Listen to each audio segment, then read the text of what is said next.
कई बार व्हाट्सएप आदि की दुनिया में बहुत अच्छे मीम्स भी देखने को मिल जाते हैं, आप लोगों को नहीं लगता? एक बार एक मीम्स ही था वो, जिसे पढ़ा और बड़ा देर तक हंसी भी आई, सोचने पर विवश होना पड़ा। उसमें लिखा था कि गुटखा बेचने वालों पर पाबंदियां लगाए जा रही है सरकारें, लेकिन बनाने वालों पर कोई पाबंदी नहीं है।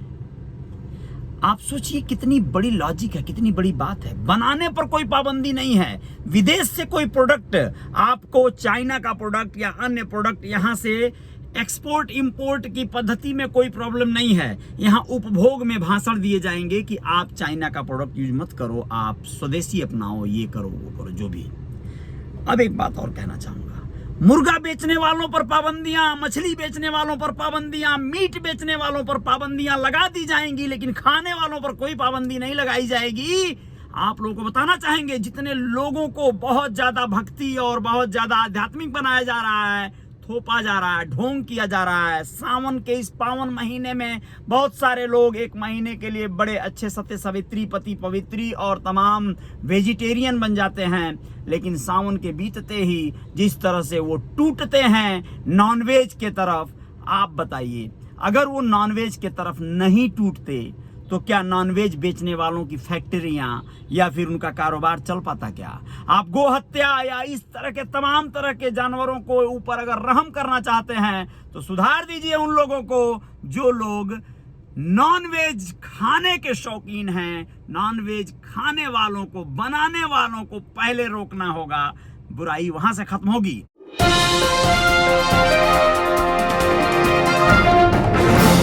नमस्ते, मैं अजय साहनी स्टार हूं, रियल रिपोर्टर के न्यूज के पेज पे आप सभी का स्वागत करता हूं, अभिनंदन करता हूं। आप रियल रिपोर्टर न्यूज स्टार वाले मेरे चैनल को भी सब्सक्राइब कर सकते हैं। जय जयकार तो वहां भी होती रहेगी। आप लोगों को बताना चाहूंगा, मैंने एक कहानी सुना था दोस्तों, कभी वो कहानी थी कि भगवान बुद्ध के आश्रम में बहुत सारे लोग बैठे हुए थे, वहां पर कुछ विचार और तमाम चर्चाएं चल रही थी। भगवान प्रवचन अपनी सुना रहे थे, बता रहे थे जीवन के सत्य और तमाम आध्यात्मिक चीजों को। उसी समय वहां पर एक महिला आती है और धीरे धीरे वहां पर बैठे हुए लोग वहां से पलायन करने लगते हैं, क्योंकि वह महिला वहां की प्रसिद्ध वेश्या रहती है। और लोग जाने लगते हैं, कहने लगते हैं, ये महिला यदि यहाँ रहेगी तो हम लोग यहाँ नहीं बैठ पाएंगे। सोचिए वो लोग कौन थे। भगवान ने कहा, मैं हैरान हूं। भगवान बुद्ध जी ने कहा, मैं हैरान हूं, मैं परेशान हूं इस बात से कि एक महिला कैसे वेश्या हो सकती है अगर पुरुष न चाहे। यह समाज, यह वर्ग यदि न किसी को इस तरह का कार्य करने दे से क्या मतलब? वेश्या कब वेश्या होगी? औरत कब बहकेगी? जब तुम उसे बहकाओगे, जब तुम नोचोगे उसे, तुम उसकी अस्मत को लूटोगे, तब जाकर वो अपनी इज्जत देगी ना। तुम जब चीज को खरीदोगे नहीं, किसी भी चीज को तुम नकार दोगे, पूछोगे नहीं, तुम अपने आप पर काबू पालोगे, तो सोचो उस चीज की क्या वैल्यू रहेगी, क्या अहमियत रहेगी। लेकिन हम ही लोग हैं जो उकसाते हैं पहले महिलाओं को, बिगाड़ते हैं महिलाओं को अपनी ओर जो है अपने और लाना चाहते हैं, अपने चंगुल में फंसाना चाहते हैं, और बाद में फिर यही समाज उठकर ताने देता है उसे। आप लोगों को बताना चाहूंगा गोरखपुर की एक ऐसी खबर के बारे में, एक ऐसे वाकया के बारे में जहां पर आजकल मैं आप लोगों को बताऊं, हैरान हूं मैं कुछ एक ऐसी महिलाओं को देखकर जो बहुत ही कम उम्र में, बहुत ही युवा उम्र में तलाकशुदा हो जा रही हैं। उनके पति उन्हें छोड़कर चले जा रहे हैं। सबसे पहले तो उन अभिभावकों से कहूंगा, माता पिता से कहूंगा कि जो लोग तमाम लुभावने और तमाम ऐसे प्रलोभनों में पड़कर नौकरी पेशा लोगों के पीछे भाग रहे हैं, सफल लोगों के लड़कों के पीछे भाग रहे हैं कि भैया हमारी लड़की बड़ी खुशहाल रहेगी, बहुत अच्छा रहेगा, जीवन बन जाएगा। हर बार ऐसा नहीं होता, हर लड़की इतनी भाग्यशाली नहीं होती। आप लोगों को बताना चाहूंगा, गोरखपुर में एक ऐसी महिला से विगत दिनों मुलाकात हुआ। मैं हैरान हो गया, उसके जीवन में जो अजीब तरह की घटनाएं घट रही हैं, इतना ज्यादा त्रासदी से गुजर रही है वो, उसकी सुध लेने वाला कौन है? आज मैं योगी सरकार जी से कहता हूं, महिलाओं का महिला सशक्तिकरण आप चला रहे हैं ना, लेकिन आपकी पुलिस अन्याय कर रही है। महिला पुलिसकर्मी भी आपका न्याय नहीं कर पा रही हैं। वह लोग कोई जो है इंसाफ नहीं दिला पा रही हैं महिलाओं को, और सरासर गलत हो रहा है महिलाओं के साथ। आपको बताना चाहूंगा एक महिला की ऐसी दास्तान जो अपने 2 बच्चों के साथ जो है किराए से कमरा लेकर बहुत ही दुर्दिन भरा जीवन जी रही है, बेबसी में अपने आप को किसी तरह से सरवाइव कर रही है। दोस्तों 5,000 रुपए की नौकरी करती है, वह मजबूर है उस कार्य को करने पर जिस कार्य को उसने अपने बचपन में कभी नहीं किया। माँ बाप के प्यार लाड दुलार में, मामा के परिवार में, सभी के स्नेह के बीच में पली अपने माँ बाप की इकलौती बेटी जब अपने ससुराल जाती है और उसे योग्य ससुराल नहीं मिलता, काबिल लोग नहीं मिलते, परिजन नहीं मिलते, तो उसके साथ क्या हो सकता है।